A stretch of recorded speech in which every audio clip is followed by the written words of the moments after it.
પોલીસની ગાડીએ સર્જેલા અકસ્માત બાદ લોકોનો આક્રોશ આસમાને પહોંચ્યો। અમદાવાદમાં વંદે માતરમ 4 રસ્તા નજીક રાત્રે 12 વાગે પોલીસની ગાડીએ અકસ્માત સર્જતા હોબાળો મચી ગયો। ડ્રાઈવરે પોલીસની ગાડી બેફામ રીતે હંકારી અનેક વાહનોને અડફેટે લીધા। અકસ્માત બાદ સ્થાનિકોનો આક્રોશ પણ આસમાને પહોંચ્યો। સ્થાનિકો ગાડી ચલાવનાર ડ્રાઈવરને 2 કલાક સુધી પકડી રાખ્યો, પરંતુ ચોંકાવનારી વાત તો એ છે કે પોલીસની 14 ગાડીઓ સ્થાનિકોના સકંજામાં રહેલા ડ્રાઈવરને છોડાવવા માટે તાબડતોબ ઘટના સ્થળે પહોંચી। પોલીસ કાફલો ઘટના સ્થળે પહોંચતા જ સ્થાનિકો અને પોલીસ વચ્ચે રકઝક અને ઘર્ષણના દ્રશ્યો સર્જાયા। કલાકો સુધી સ્થાનિકો અને પોલીસ વચ્ચે ઘર્ષણના દ્રશ્યો જોવા મળ્યા। આખરે પોલીસે આરોપી ડ્રાઈવરની ધરપકડ માટે કાર્યવાહી હાથ ધરી। પોલીસ તપાસમાં સામે આવ્યું કે કોન્ટ્રાક્ટ પર રાખેલા યશ પરમાર નામના ડ્રાઈવરે અકસ્માત સર્જ્યો અને જે વાન અકસ્માત સર્જ્યો તે સાબરમતી પોલીસ સ્ટેશનની હતી। ટ્રાફિકના નિયમોનો ઉલ્લાળ્યો કરી આરોપી પોલીસ વાન હંકારી હતી, જેના કારણે અનેક વાહનો ઝપેટમાં આવી ગયા। ત્યારે સવાલ એ છે કે સામાન્ય નાગરિકો સામે અકસ્માત જેવા કેસમાં પોલીસ કડક કાર્યવાહીના બણગા ફૂંકે છે, ત્યારે શું પોલીસ વાનના ડ્રાઈવર સામે આ રીતે કાર્યવાહી હાથ ધરશે કે પછી તેને બચાવવાનો પ્રયાસ કરવામાં આવશે? અમદાવાદના ભુવાલડી જાણુ રોડ પર થયેલા અકસ્માત મામલે પોલીસે તપાસ શરૂ કરી છે। અકસ્માત કરનાર ગાડી પર પૂર્વ સરપંચ ભુવાલડી લખ્યું હોવાનું સામે આવ્યું છે। મહત્વનું છે કે ભુવાલડી ગામ પાસે કાર ચાલકે શ્રમિકોને અડફેટે લીધા હતા, જેમાં કારની ટક્કર એક મહિલાનું મોત નીપજ્યું હતું। આરસીસી રોડ બનાવવાનું કામ ચાલતું હતું તે દરમિયાન આ ઘટના બની હતી। કાર ચાલકે પૂર ઝડપે કાર હંકારી સર્જ્યો અકસ્માત। કાર પૂર ઝડપે જતી હોવાના સીસીટીવી સામે આવ્યા છે। રણુજા દર્શનાર્થે ગયેલા ગુજરાતીઓને ગમખ્વાર અકસ્માત નડ્યો તો રાજકોટમાં પણ અકસ્માતની ઘટના સામે આવી।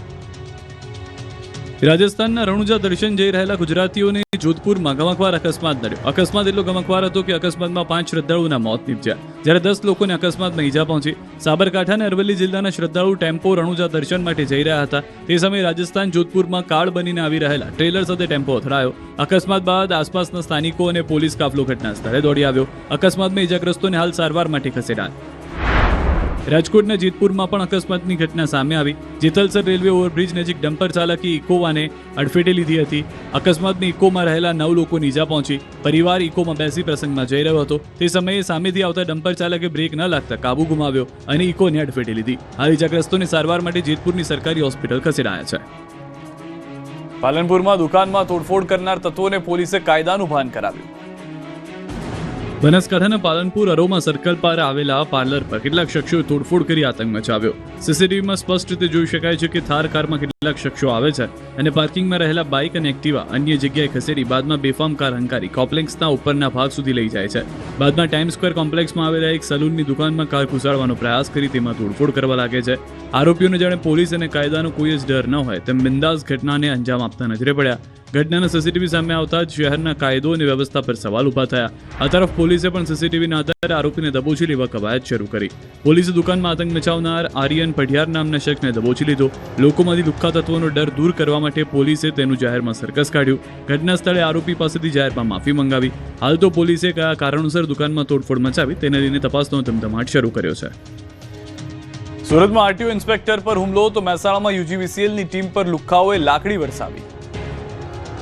સુરત અને મહેસાણામાં અસામાજિક તત્વો બેફામ બનતા કાયદો અને વ્યવસ્થાની સ્થિતિ પર ગંભીર સવાલો ઉભા થયા। સૌપ્રથમ વાત કરીએ સુરતના પાલ વિસ્તારની કે જ્યાં અસામાજિક તત્વોનો આતંક સીસીટીવી કેમેરામાં કેદ થયો। વિડીયોમાં જોઈ શકાય છે કે 2 લુખ્ખાઓ ગાડી ઓવરટેક કરવા જેવી નજીવી બાબત પર આરટીઓ ઇન્સ્પેક્ટર સાથે મારામારી કરે છે અને ત્યારબાદ 2 શખ્સો ગાડીમાં તોડફોડ કરતા નજરે પડે છે। ત્યારે સવાલ એ થાય છે કે શું આરટીઓ અધિકારી પણ સુરક્ષિત નથી? તો બીજી તરફ મહેસાણાના વિસનગરમાં ચેકિંગ માટે ગયેલી યુજીવીસીએલની ટીમ પર હુમલો કરાયો। થુમથલ ગામમાં મોહન રબારી નામના ખેડૂતને ત્યાં વીજ ચોરી પકડાતા પ્રતિનિધિએ પહેલા તો બબાલ કરી અને પછી 3 શખ્સો યુજીવીસીએલના સ્ટાફ પર લાકડીઓ વરસાવતા કેમેરામાં કેદ થયા। આ હુમલામાં યુજીવીસીએલનો એક ઇલેક્ટ્રિક આસિસ્ટન્ટ ગયો છે। ત્યારે સવાલ એ થાય છે કે રાજ્યમાં અસામાજિક તત્વોનો આતંક એટલો વધી ગયો છે કે તેમની સામે ઇન્સ્પેક્ટર કે અધિકારીઓની પણ ચાલતી નથી। ત્યારે આવા લુખ્ખાઓથી સામાન્ય નાગરિકોને કોણ સુરક્ષિત રાખશે? વડોદરામાં ગોત્રી ભાયલી કેનાલ રોડ પર કપિરાજનો આતંક સીસીટીવીમાં પણ કેદ થયો। વડોદરામાં ફરી એક વખત કપિરાજના આતંકથી લોકો ત્રસ્ત થઈ ગયા છે। ઘરમાંથી બહાર નીકળતા જ કપિરાજ હુમલો કરતા હોવાના દ્રશ્યો સામે આવ્યા। સીસીટીવીમાં દેખાતા દ્રશ્યો શહેરના ગોત્રી ભાયલી રોડ પર આવેલી નિલંબર સોસાયટીના છે, જ્યાં એક બાળક પર કપિરાજ હુમલો કરતા સીસીટીવીમાં કેદ થયો। સોસાયટીમાં છેલ્લા ઘણા સમયથી કપિરાજના ત્રાસથી લોકોમાં ડરનો માહોલ છે।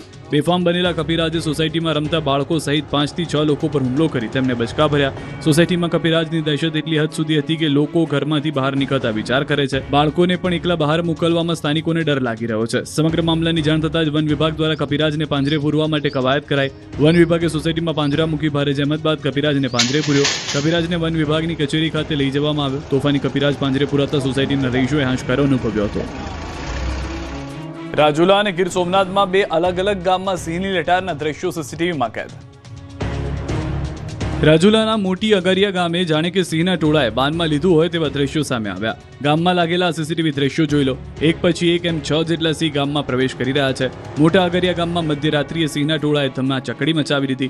ગામમાં સિંહ પ્રવેશતા જ પશુઓ શ્વાન જીવ બચાવવા દોડતા નજરે પડ્યા. સિંહોનું ટોળું શિકારની શોધમાં ગામમાં ધસી આવે છે.